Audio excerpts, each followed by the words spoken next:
besides enjoying tormenting me, how you doing today? I'm doing good, bro. Sores a mug. Good. I'm doing good. How you feeling today? I'm good, man. I'm good. I'm good. Had a nice weekend. It was, unplugged a little bit. It was good. Got some time to spend with family and fill my cup up. So I'm feeling good. I'm feeling good. But guys, we are back for Tuesday Thrones. We are back at the wall with John. I know last time we were with Catelyn. Um, so this chapter, Darron, it's John at the Night's Watch. He's at the wall, and it opens with him training in the yard. I really like this chapter because it kind of humbled John really quick on like day one, pretty much at the wall. And we were talking about this off the air a little bit about John. John thinks he has it so bad, and I think this was a great way to offer him some perspective and to offer the reader some perspective as well too, because we've all been feeling like, damn, everybody always picking on John, kind of a situation up until this point. But now we kind of see John in kind of the in like the bully archetype. It's Um, weird though because like John came from an area where like you grow up and you learn and you are adapt to your type of surroundings. So in his surroundings, he was a black sheep. He was a guy getting picked on. He had to work hard. He was always the outsider. And then he goes to the wall and he doesn't realize that like he is top tier of the bottom pit in his eyes versus some people out here. So when in the courtyard, they're training, they're practicing, and he's whooping their tails. He's beating them down like the bully phase we're talking about. And his mind's like, yo, why are you so bad? I'm the guy that had the worst. Nah, bro, you're not. You actually are like, you were doing really well. You've had some equipment that people have never dreamed about. You have had the accommodations that others couldn't even like come here near that, the status that you were at. yeah, And it takes the outside eye sometimes to humble you. yeah, and and even though Sir Alistair Thorne, even though he's a dick through and through, really something that when John beats Gren in the yard, he's like, I won, and Sir Alistair's like, no, he lost. Like there is a difference, and I think that is something important to make a distinction here. Is just like you said, like, yeah, John, even though you're a bastard, number one, your father raised you.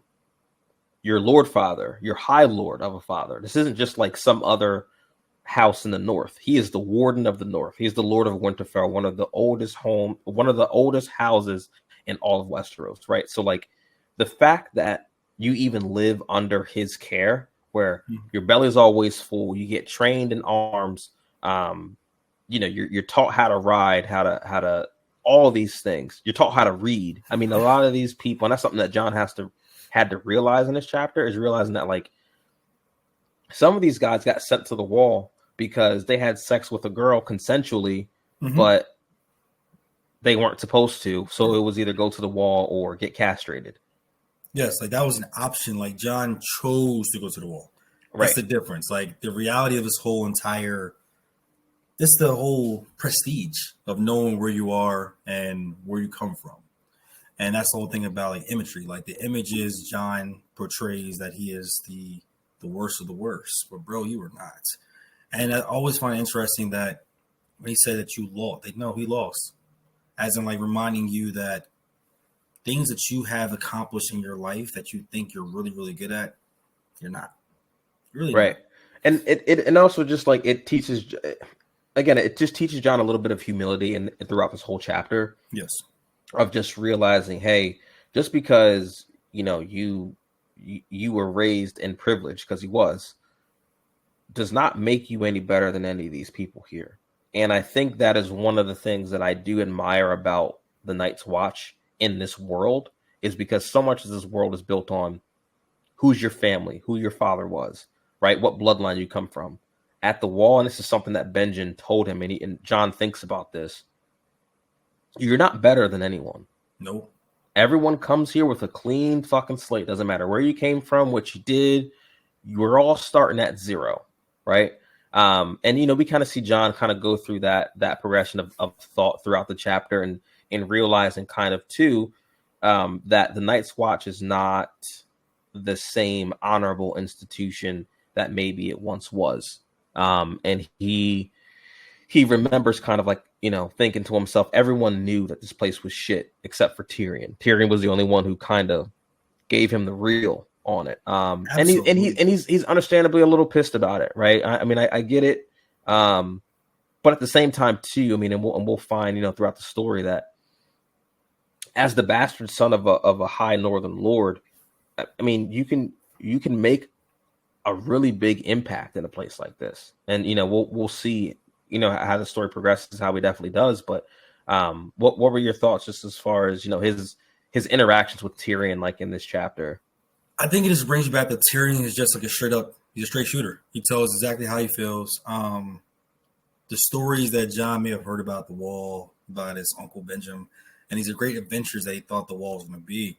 And the reality check that it's just a bunch of people that nobody wants. And they're in a situation where they can't get out of it. They're just a bunch of rejects in a sense. So even the conversation he had about, you got to chill out with beating them down. These are your comrades, or you need to sleep with your sword next to you, one eye open, because they're going to come back and get you. So it's like the whole theme that you have to be a better leader and have to develop something that's going on right now. It's something that he has to, like this humble pie. He has to eat that and realize that I want to make this place better. It starts with me, because the leadership in the past and everything that's going on currently, it's a cluster. It is not the idea type of situation. So we're going to see his story arc begin to rise, and this is how he ground zero for it.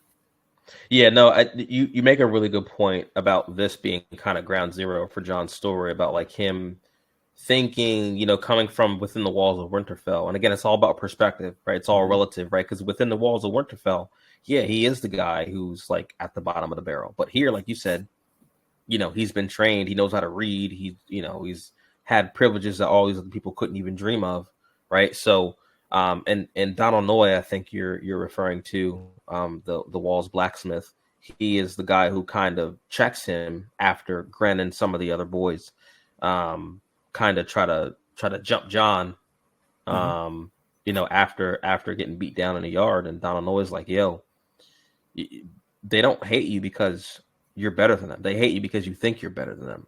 You're acting like an asshole is the problem. That's the problem. You're being a pompous little shit.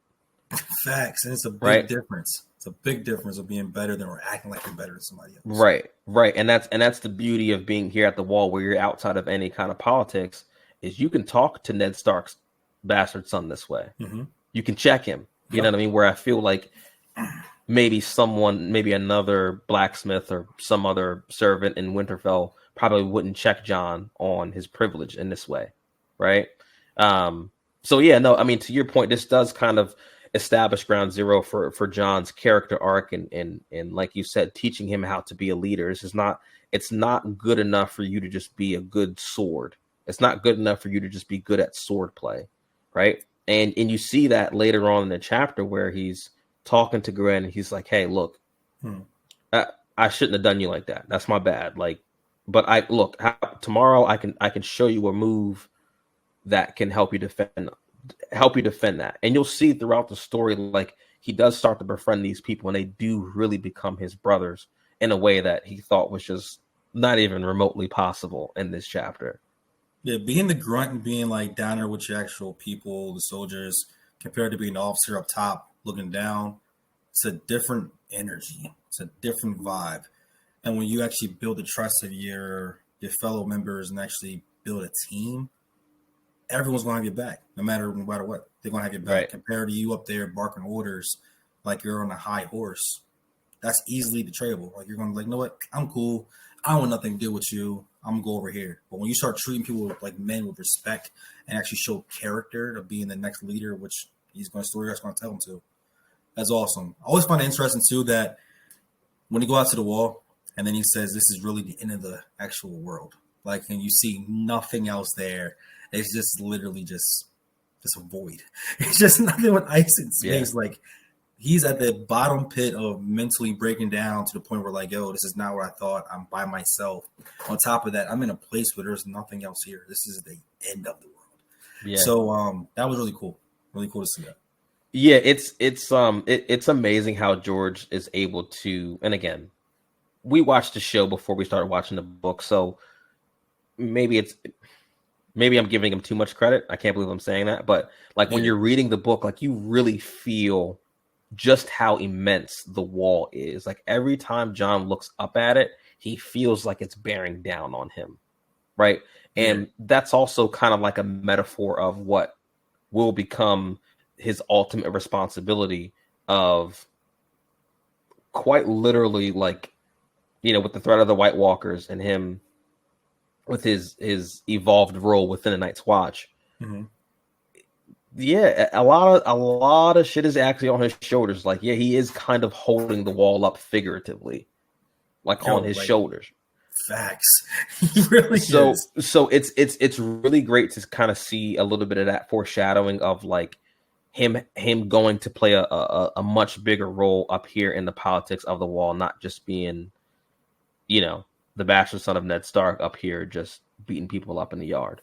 How'd you feel about switching towards the end of the chapter when he gets the news and the letter? Like just seeing how his like still John and how he feels about his homeland.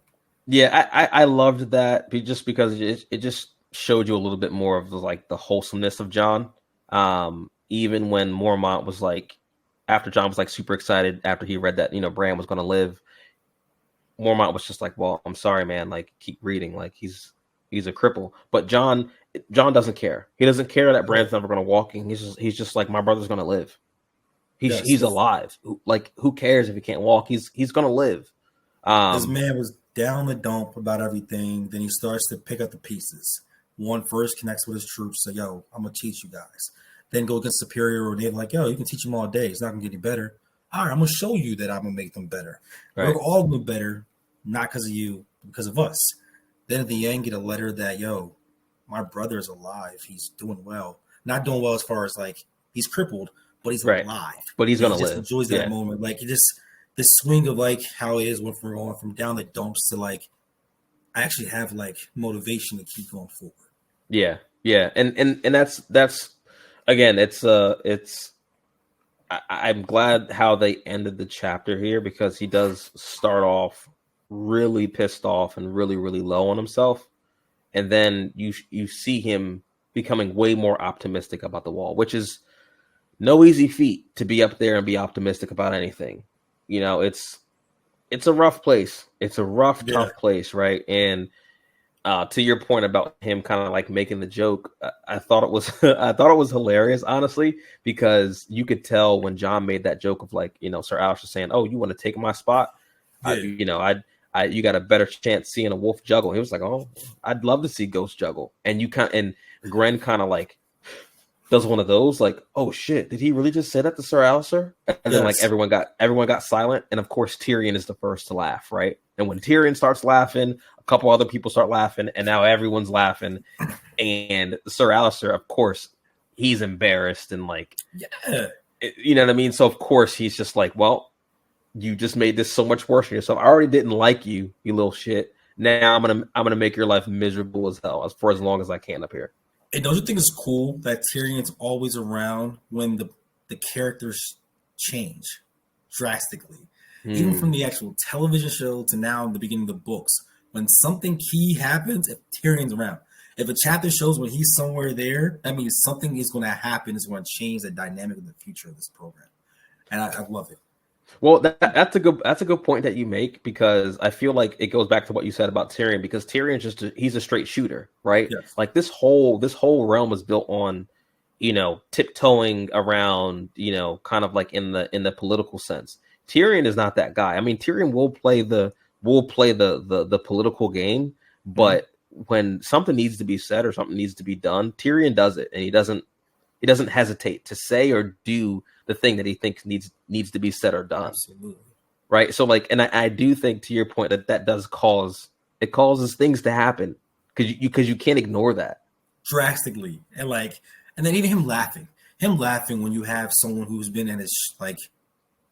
We always right now we kind of criticize a little bit of John being kind of a prick and being a bully, but also his core and his shell of who he's been gives him the confidence to go at people who are coming at the wrong because he knows the Right. way and wrong way of doing things. Right. So someone who's not used to that is like, yo, you trying to embarrass me like in front of my people? Like, who are you? Right. I'm Jon Snow. Get used to it. Like, Yeah. And in John's defense, like I honestly don't think he was trying to like one up Sir Alistair or like embarrass him. He was just natural. It was just natural, right? Yes. It was just like, all right, fine, whatever, that's cool. You know what I mean? Like, and I think Tyrion being the first to laugh, I think it really just like loosened up the room. And even though he made an enemy out of Sir Alistair, having everyone laugh at that joke, to your point, it really kind of loosened up the stench around Jon for everything he had done up until that point.